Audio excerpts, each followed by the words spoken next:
My name is Ulla. Thank you for having me here. I'm always glad to have an opportunity to wear my dress boots. I wear some dirtier boots in my day-to-day life. I'm a psychologist, and I have the privilege of partnering with horses to help people as part of my private practice. Today, I'd like to share with you how I ended up living and working with 7 horses, which I couldn't even have dreamed of. I want to share with you a little bit about the Gala Model of equine-assisted psychotherapy and learning.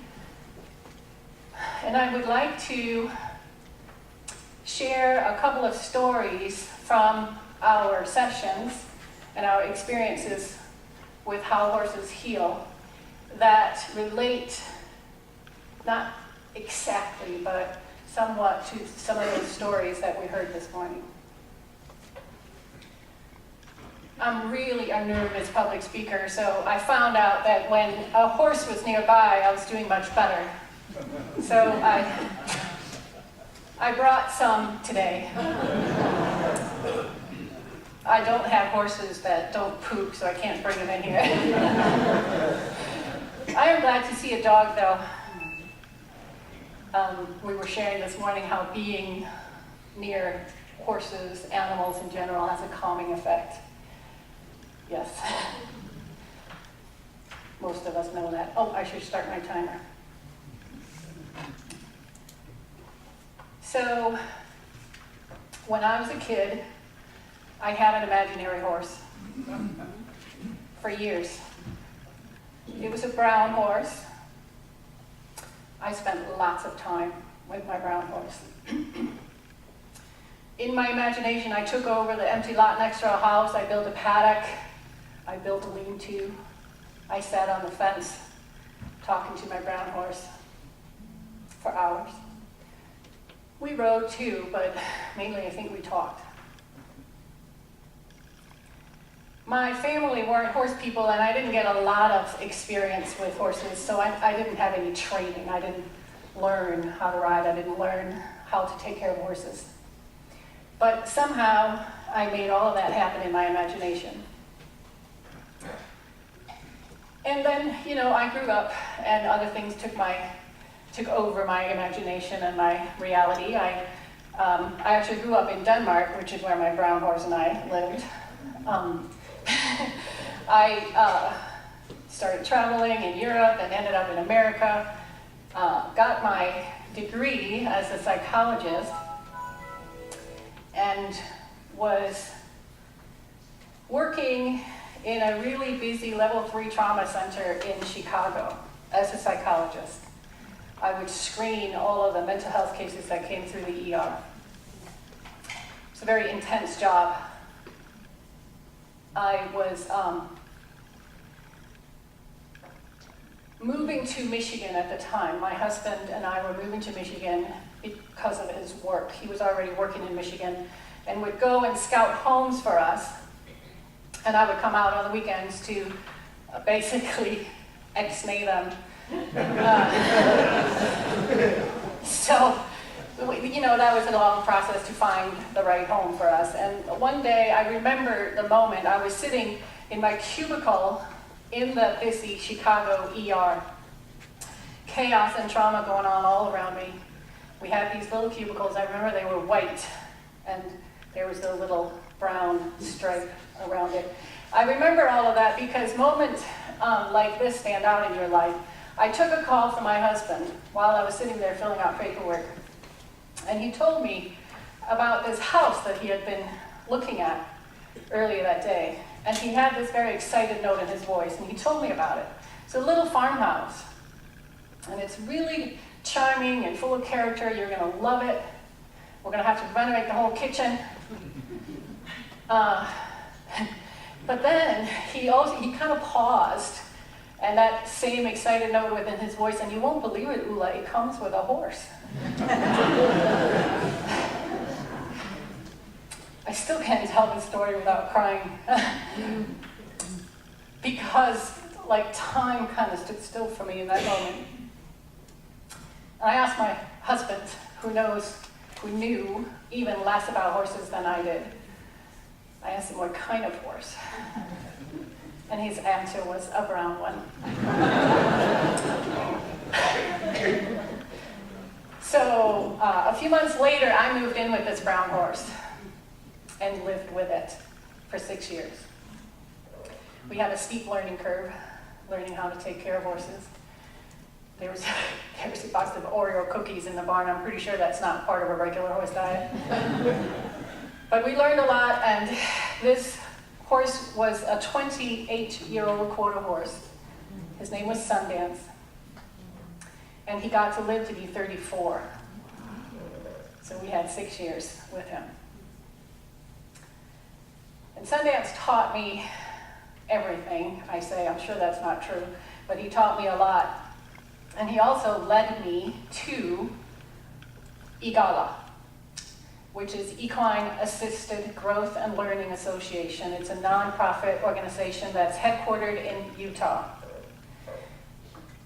I work for them now in addition to my private practice. I don't even believe it sometimes, but I travel sometimes the world to teach other people this model of equine assisted psychotherapy. And I just very briefly want to share with you what the model is before I move on to some stories from the field. The Gala model is very simple. It has 4 basic tenets. One is that it's a team approach. That team is a mental health professional, which is usually myself, an equine specialist. Mine is sitting here in the office, thanks Penny for being here. That is a person who has experience in training, knowing horses and their nonverbals. And of course, at least one horse. And it can't be imaginary. It can be brown, but not imaginary. It is solution-oriented, which means that we, as facilitators, believe 100% that our clients have their own answers to their challenges, which to me really speak to our common humanity. They respect each person's dignity and worth in that moment they're with them. And in so doing, our clients and our teams find their solutions. It is 100% on the ground, which means that we don't ride, which might seem surprising. But we want the horses to be free to be horses. We want them to walk away if they need to walk away. We want them to come close if they want to come close. Our clients project their story onto the horses.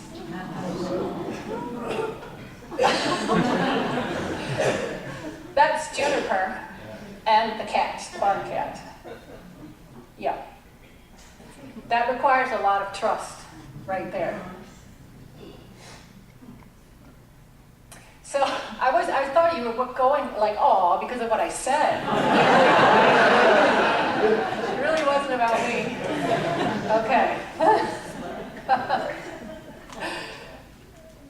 So our clients project their stories onto the horses. If a horse walks away, oh, he doesn't like me. Perhaps that's how that person feels in a relationship or at school or at work. And we hold the space for the clients to tell their story through the horses. So they are always free to be themselves. Move around, lay down, walk away.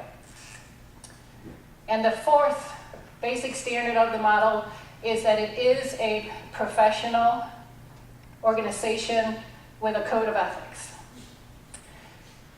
So it isn't just standing out in the field petting a horse.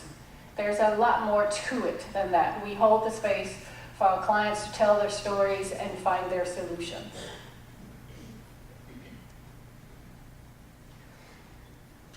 I am okay. If you guys have questions or comments, if there's something I'm missing, feel free to ask.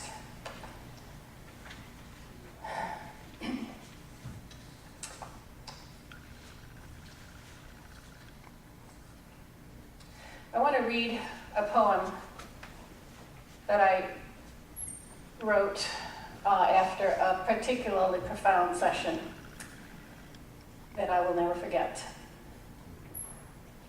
as an example of how horses heal and how they respond differently to whomever is in their pasture. It's called Connected. She came for her first equine session on a cloudy day. The big sky disappeared over the crest, behind the trees at the end of the paddock. The herd looked up from their grazing, ears pointed, eyes alert. She was uncomfortable, unsure, feeling judged. As she approached the herd, everything slowed. The horses stopped eating, their tails gave up on the flies, and their eyes went soft. The air held its breath. When she saw the big brown mare, she turned her back to the world, her heart to the horse. Shoulder to shoulder they settled as everything else vanished. The mare lowered her head, shuttered her eyes, let out a sigh.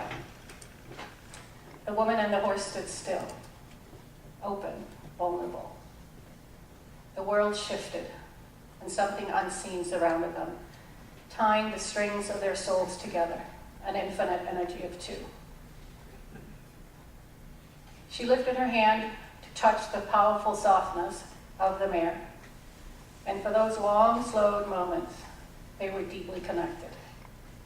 They breathed as one, heart to heart, under the big sky, in the stillness of the herd, in the quiet of the love.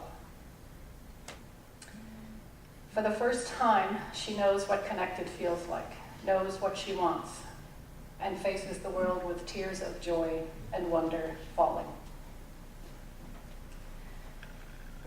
This was a woman who came to therapy after her 2 children had left for college, and she wasn't sure her marriage was going to survive without the children in the home. So she was in therapy to figure out if she should work on her marriage or if she should leave. She was very, very uncomfortable about this whole equine therapy thing, yet she was drawn to it. So when she walked into the pasture, this one brown mare, there's Juniper again. This one brown mare, her name is Sydney.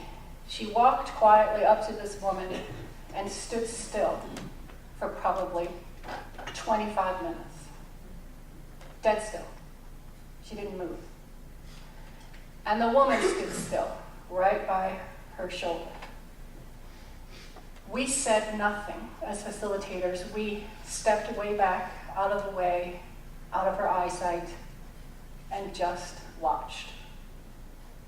It was incredible. The stillness. When they broke off, the woman was crying, walked out of the pasture, and said, "I gotta go." We were like, oh my gosh, what did we do? Did we break her?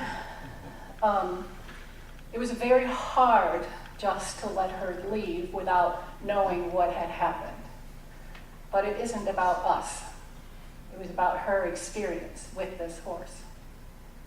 Thankfully, she called me to schedule an office session a couple of days later, and she was able to tell me in the office session that she had never felt such an intimacy and such a connection with any living being in her life, and that she knew that's what she wanted in her relationship. Whether her husband and her were capable of that would remain to be seen, but she knew what it felt like in her body.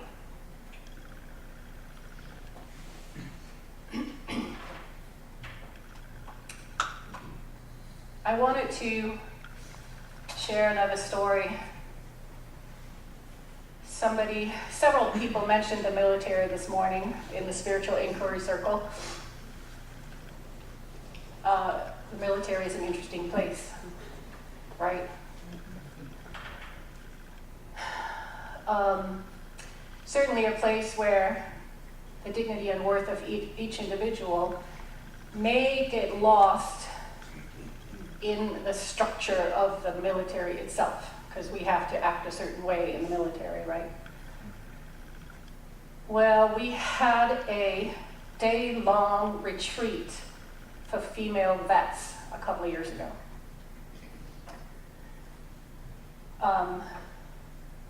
That was going to involve equine-assisted learning, equine-assisted psychotherapy. It became psychotherapy pretty quickly. And we started the day, it was really super cold that day, but we started the day out in the pasture and encouraged the female vets to go and meet the horses. That was as simple as the instructions were. And they did. It was cold, so they had a lot of hoodies and coats and hats on. And my facilitator, that wasn't you, Penny, I don't think, no. My facilitator and I were standing back observing how these female veterans met the horses.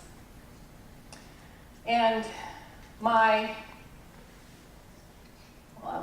call him my nice guy. His name is Jericho. You saw him, he had the braided mane, and he has two colors. He's brown and white, and he's beautiful. He's also a really nice guy. Gentle, quiet, doesn't ever make trouble. He's actually at the bottom of the herd, so he keeps to himself and does what is asked of him, usually. He was putting his teeth on these women. He would go up and grab a woman's coat and pull on it. Pull on it. Pull on it. Then he'd let go. He'd go over to another woman and he'd grab her sleeve. Pull on it. Pull on it. And I was standing next to my equine specialist going, oh my God, what should we do? He's biting them. Do you think he needs a dentist? I asked her because I had never seen him do that before. Never. But thankfully I was able to breathe through my discomfort and we let it play out because I noticed that there was coats in his mouth, not skin.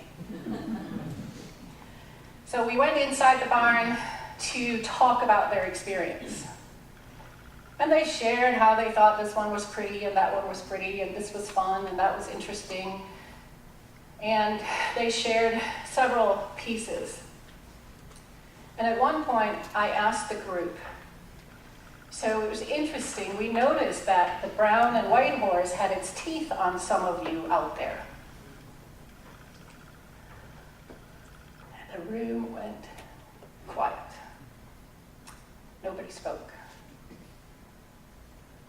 And I breathed. We do a lot of breathing. Because you don't know what's coming. But it was one of those pregnant pauses. And quietly, one of the women spoke up and said, well, he did that to those of us who've been sexually assaulted in the military. I had no idea. And this became the theme of the day. These women were able to talk about, somebody mentioned being invisible victims in the military culture. It's not talked about. It's not dealt with. For the first time in 12 years, one of these women talked about being sexually assaulted. That would not have happened in a talk therapy session at our first meeting. Right? She never talked about it in 12 years. Because of, this is him, Jericho. She felt able to talk about it. And it became a very healing day for those women. And I will never forget it. I can't explain to you why he did that. I really can't. but he did. And it brought out this whole experience where these women had been disrespected in their dignity and their worth. And it brought this sense of respect and common humanity to that group that day. I'm looking at my timer, and Leslie, thank you. I had so many more stories. Time really flies. Yeah.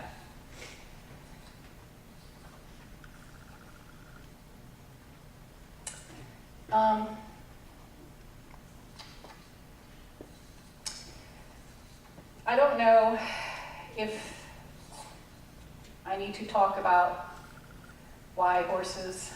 I will do it in 37 seconds. Horses are prey animals. They are vegetarians. They do not attack. They don't have an instinct to attack. Horses are prey animals, which really means that they're eaten. So they have a victim energy, which doesn't sound so positive. But really, they are prey animals, and so they survive by tuning in to their environment. And when we are in their environment, they're tuning into us. Thank you. They tune into us, and they respond accordingly. And that's how they provide these moments where we can tell our story and we can heal.